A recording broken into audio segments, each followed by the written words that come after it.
Hey folks, Rainy here. Welcome to another episode of Apprentice Time. Today we're trying for a shorter video, which will hopefully be the first in a little three-part series, each one focusing on a different little Shohin juniper.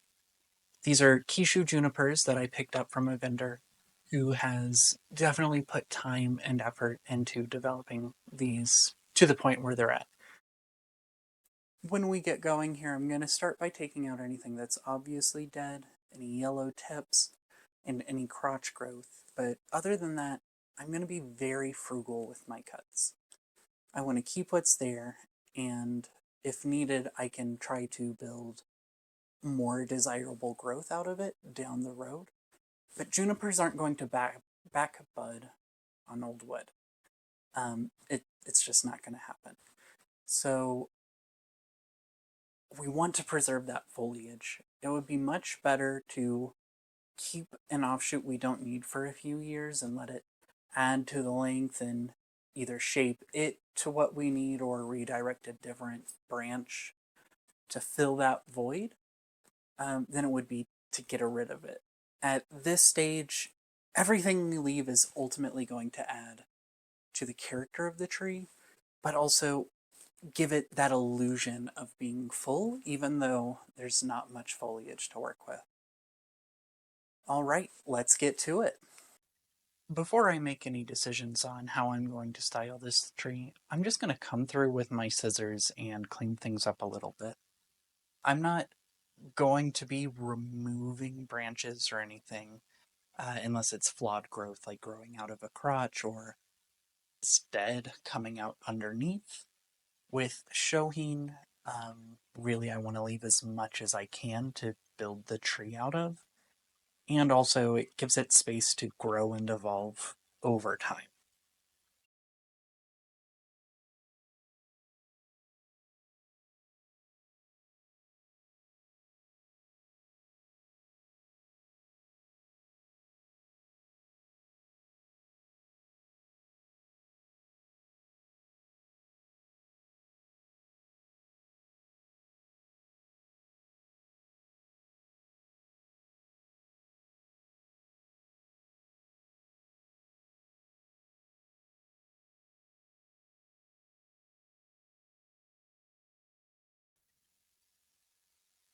Now, this is not the application for this technique, as I recently learned. I want to own that, because this is a little experimental, but knowing what I do know about general tree care, bracing it and securing it, what they would do if this was a tree in somebody's yard.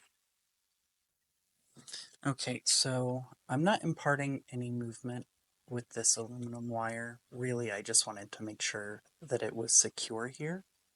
And notice that when I cut this length, I worked with the crack that's here because I don't want to pull that apart. We want to bring it together. So now when I wrap it in a moment, we can hold it in this position and give that branch the best kind of structure to heal into and know that that shoulder is really well protected. Whatever movement we want is going to be, or end up getting, is going to be minimal, kind of coming from this area here.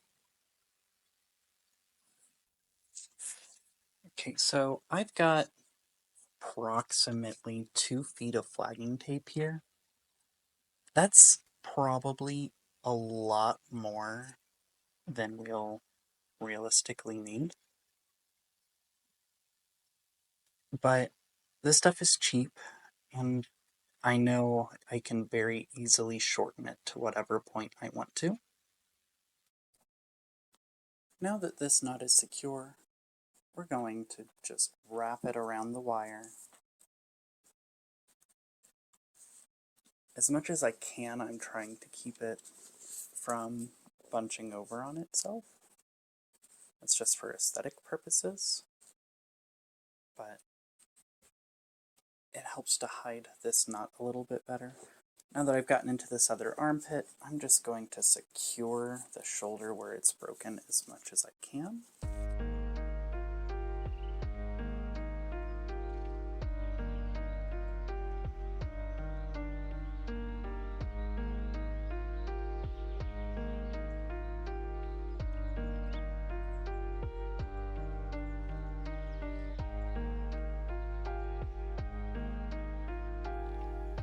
Having secured that shoulder, I'm going to continue my cleanup. Move some of this crotch growth down here.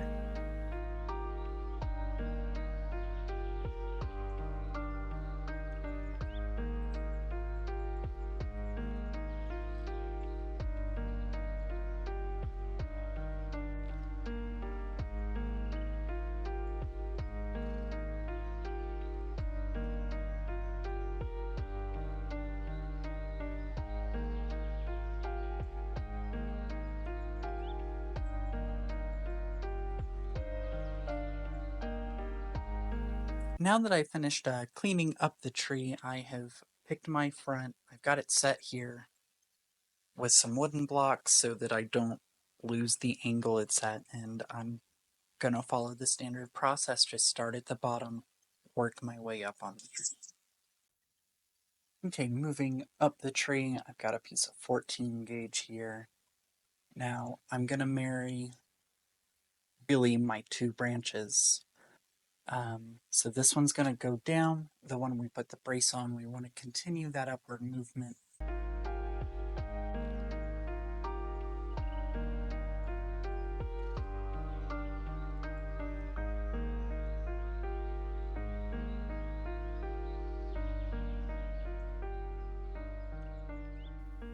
Okay, so starting with this back branch, the one that we put the brace on, I'm making sure to come underneath into that armpit so that we can further secure our piece of aluminum. And we want to continue that upward movement so that we don't risk further ripping that branch.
Now I'm going to have to tweak it once I'm back at the front. This is one of those things where not having the camera probably would have made the whole process a little easier. But I thought I would find this kind of content really useful. So I just hope that somebody out there is really liking this POV style. Because it's really based off of how I've been learning. See, I work for Todd Schlafer at First Branch. And don't get me wrong, he's a great teacher. But I'm not there for class, I'm there for work. And that doesn't mean I don't pick stuff up, It's just 99% of the time. If I learn something new, it's because I'm looking over his shoulder or the shoulder of one of the guests that come through.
If you made it this far in the video, please consider sharing this link with one of your friends.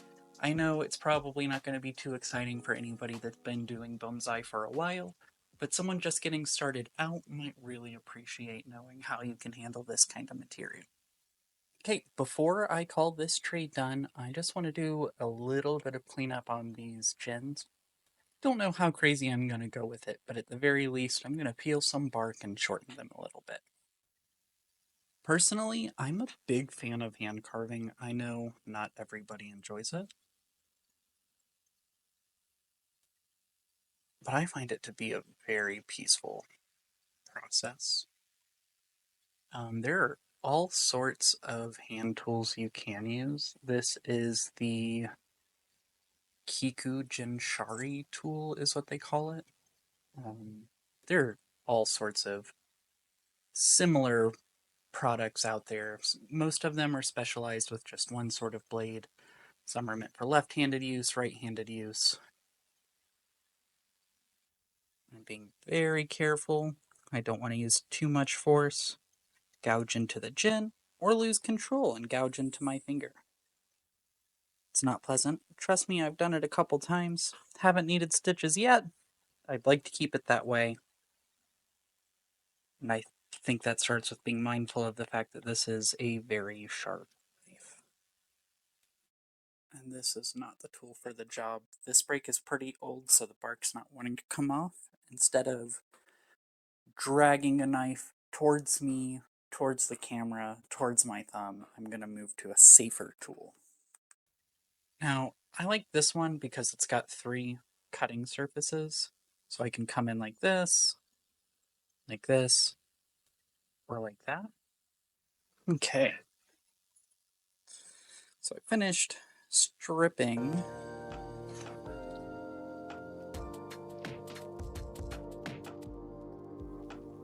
Upwards pressure snapped it. Would look something.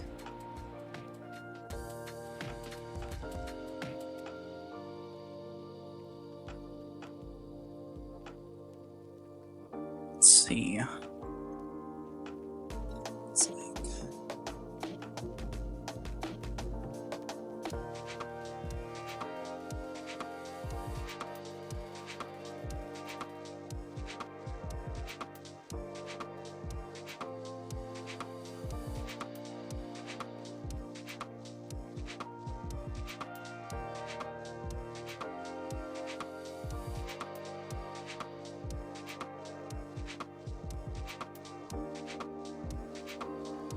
Thank you so much for following along as I worked on this tree today. I know that these Shohin Kishus are pretty commonplace, nothing special, but I found it to be some really good practice. I've actually kind of avoided working with junipers up to this point, and I think this summer I'm probably going to go hard on them just to make up for some of that lost time.